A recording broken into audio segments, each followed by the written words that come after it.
this is my still awake, had enough. I could go on, but you've got the nuts and bolts. The rest is kind of going back to over more specific case law, talking about the references to all the things that need to be considered in a post-104. Different nuts and bolts. Sure. How does the referral process work? Do you have sort of a referral plan, questionnaire? Should it come from the physician? How does that process work? Okay. For your organization? So it really depends on what type of assessment, for the most part.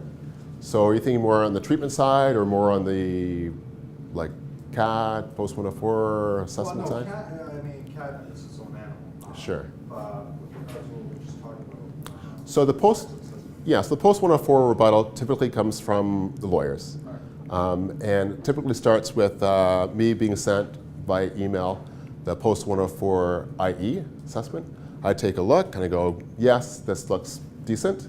That hasn't occurred in a very long time now.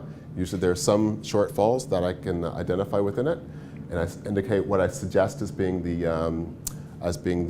assessment protocol, which assessors would be involved. Present some pricing. If it's a pre-September 2010, I would suggest that's going to have a greater likelihood of an insurer covering it in terms of rebuttal. More so on the CAT side, but potentially on the post-104 side. And then, depending on, again, whether it's a determination or whether it's an actual rebuttal, we would do an OCF 18 if that's a post-104 determination. If it's a rebuttal, we would just go forward with lawyer approval in terms of funding.